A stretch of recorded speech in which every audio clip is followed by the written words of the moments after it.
India voice, आपकी सोच, आपकी आवाज। नमस्कार, खबर हरियाणा में आप सभी का स्वागत है। मैं हूं आपके साथ प्रज्ञा मिश्रा। बुलेटिन की शुरुआत करेंगे बड़ी और अहम खबर के साथ। तो सबसे पहले बात कर लेते हैं हरियाणा के मुख्यमंत्री नायब सिंह सैनी ने पोस्ट के माध्यम से हरियाणवी संस्कृति, बुजुर्गों के सम्मान और पारंपरिक राम राम की महत्ता को साझा किया।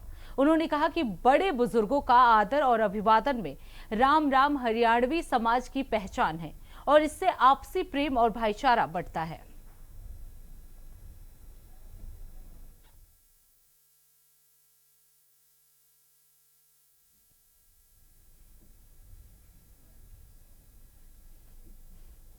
अब रुक कर लेते हैं अगली खबर की। हरियाणा साहित्य और संस्कृति अकादमी द्वारा संस्कृत, हिंदी और हरियाणवी के वरिष्ठ साहित्यकार डॉक्टर जय भगवान शर्मा की हरियाणवी कृति संकुतला का लोकार्पण पंचकुला स्थित अकादमी भवन में आयोजित कार्यक्रम में किया गया। इस अवसर पर साहित्य और संस्कृति से जुड़े गणमान्य लोग उपस्थित रहे। कार्यक्रम में हरियाणवी भाषा और साहित्य के संरक्षण और संवर्धन पर विशेष जोर दिया गया। अकादमी के कार्यकारी उपाध्यक्ष प्रोफेसर कुलदीप चंद अग्निहोत्री, सूचना जनसंपर्क और भाषा विभाग के संयुक्त निदेशक नीरज कुमार और सदस्य सचिव मंजीत सिंह विशेष रूप से मौजूद रहे।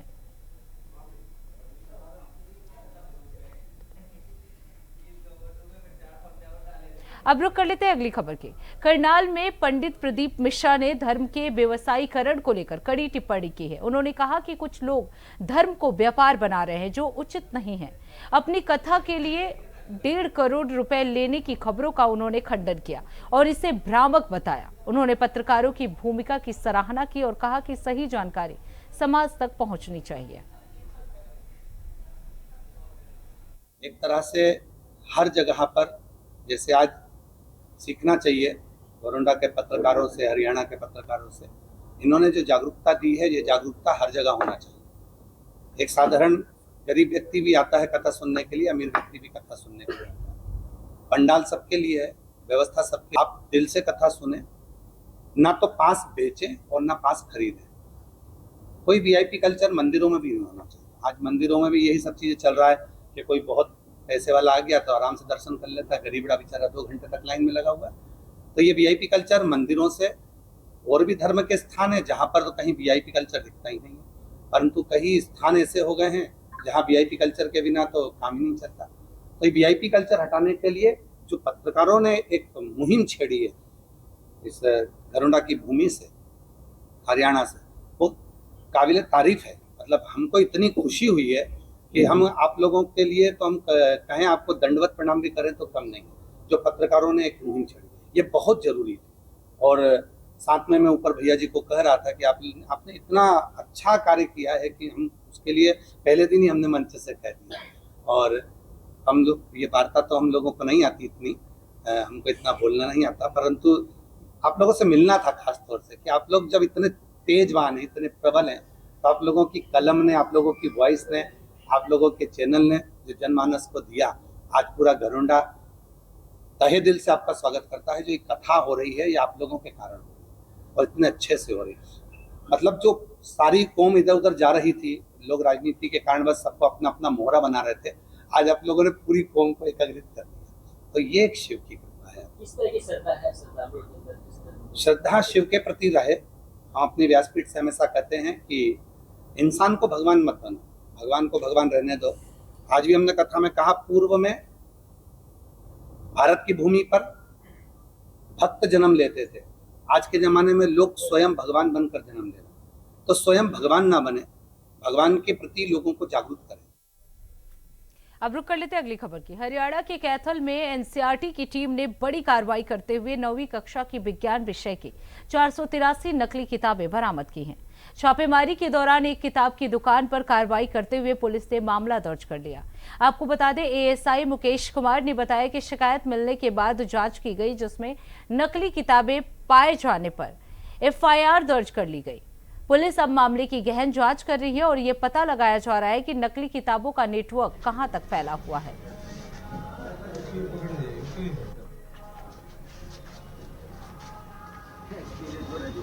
हमें सूचना मिली थी कि नवीन बुक डिपो पे गलत किताबें छपी हुई के संबंध में एनसीईआरटी और सीएम फ्लाइंग की इकट्ठी रेड है। उस संबंध में हम मौके पे पहुंचे, जिन्होंने हमारे को नकली किताबें 483 जिनकी संख्या 483 है वो हमारे वाले की, जिनको हमने कब्जा में ले लिया है और एफआईआर दर्ज करके आगामी कार्रवाई अमल में लाई जा रही है। सर क्या बना हुआ था, कौन सी उसका लोगो था इस पे एक एनसीईआरटी का लोगो होता है। किताब जो होती है उसके 5-6 पेजों पे एनसीईआरटी का एक लोगो होता है जो असली किताब है, और नकली पे वो लोगो नहीं होता। यही चीज है। तो कौन सी चीजें इस पे सीएम फ्लाइंग, एनसीईआरटी की और अपना एजुकेशन डिपार्टमेंट कैथल से तो माल को जब्त कर लिया। सर इसमें कौन सी क्लास तक की बुक्स थी? इसमें 9th की साइंस की क्लास की बुक थी। अब रुक कर लेते हैं अगली खबर की। हरियाणा के यमुनानगर जिला में शिक्षा अधिकारी प्रेम लता ने बताया कि संबंधित स्कूल के खिलाफ लगातार शिकायतें मिल रही थी। उन्होंने कहा कि जनवरी में दोबारा निरीक्षण के दौरान कई गंभीर कमियां और नियमों के उल्लंघन पाए गए। इसके बाद पुलिस में एफआईआर दर्ज कराने का अनुरोध किया गया, जिस पर कार्रवाई करते हुए मामला दर्ज कर लिया गया है। अधिकारी ने कहा कि उल्लंघनों की पूरी रिपोर्ट तैयार कर संबंधित विभाग को भेजी जाएगी। उन्होंने स्पष्ट किया कि नियम तोड़ने वाले किसी भी स्कूल के खिलाफ सख्त कार्रवाई की जाएगी। हाँ जी, कैरियर डिफेंस जो स्कूल है इसकी कई बार शिकायत आ चुकी है, तो मेरे आने से पहले भी एक बार इसकी इंस्पेक्शन की गई थी, उसके बाद जनवरी में की गई और इनको जो भी उसमें कमियां पाई गई उनको दूर करने की हिदायत दी गई थी, लेकिन उन्होंने अपनी कमियां दूर नहीं की। हमने दोबारा 12 मई को वहां जाकर इंस्पेक्शन की है, लेकिन उन्होंने अपनी कमियां दूर नहीं की और कई उसमें वायलेशंस पाई गई, जिसके कारण हमने पुलिस में एफआईआर दर्ज कराने के लिए रिक्वेस्ट की और एफआईआर दर्ज हो गई।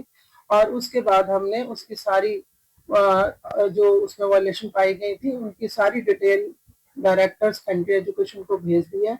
और इसके अलावा और बाकी स्कूल्स को भी ये समय समय पर निर्देश दिए जाते हैं कि वो सभी नियमों की पालना करें और किसी भी नियमों का उल्लंघन ना करें।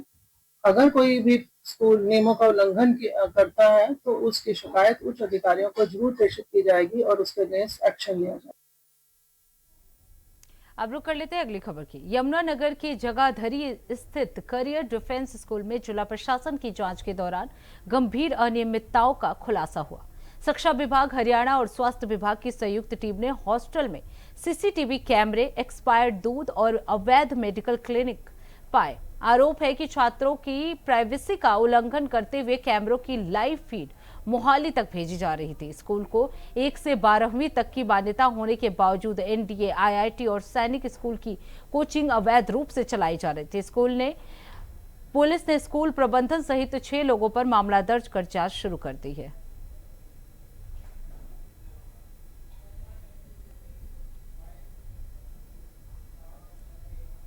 अब रुक कर लेते अगली खबर की। चरखी दादरी में भीषण गर्मी के बीच जल संकट गहरा गया है। आपको बता दें, निवासियों को पानी की भारी कमी का सामना करना पड़ रहा है। टैंकरों की कीमत लगभग 900 रुपए तक पहुंचने से लोगों पर आर्थिक बोझ बढ़ गया है। स्थानीय लोगों का कहना है कि उन्हें मजबूरी में महंगे टैंकर खरीदने पड़ रहे हैं।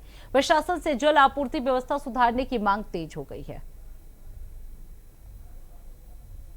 हाँ जी, मैं रानीला निवासी सुदामा प्रसाद आपके रानीला के जल घर के सामने से बता रहा हूँ कि यहाँ जल की सप्लाई घरों में आए तो 15-20 दिन हो गए। पीने का पानी जो वाटर टैंकर से मंगवाना पड़ रहा है। इतनी आबादी का ये हाल है, जब भी पानी आता 2-4-5 दिन सप्लाई, बाद में फिर सारा अपना टैंकर से मंगवा के इंतजाम हो रहा है। सरकार से मांग यही करते हैं, इस डिग्गी की छटाई हो जाए, पानी महीने 20 दिन का स्टॉक हो, पानी कुछ फ्रीली आए, टैंकरों की थोड़ा बहुत खर्चा कम हो। पानी तो नंबर 1 दुर्लभ चीज होगी ना, बिना पानी के जी भी नहीं सकती दुनिया। मेरा नाम प्रीतम है, गांव रानीला है और नहरों में पानी नहीं आ रहा। मैंने समस्या ये है, घरों में जल के पीने के लिए पानी भी नहीं आ रहा है।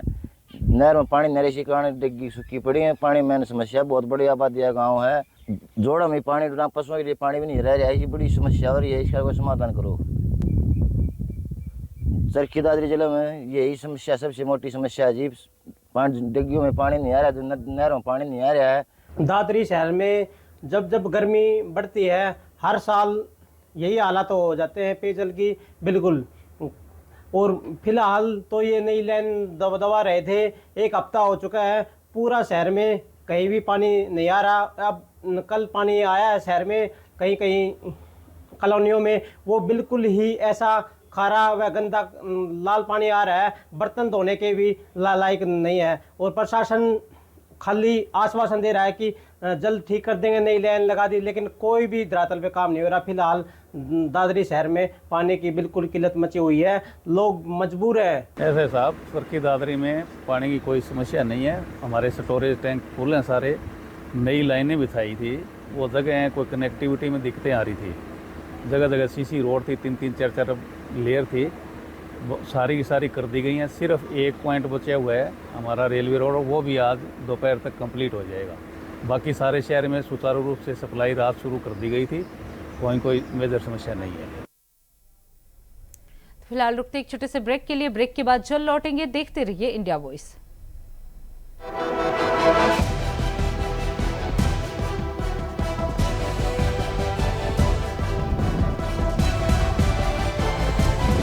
इंडिया वॉइस, आपकी सोच, आपकी आवाज।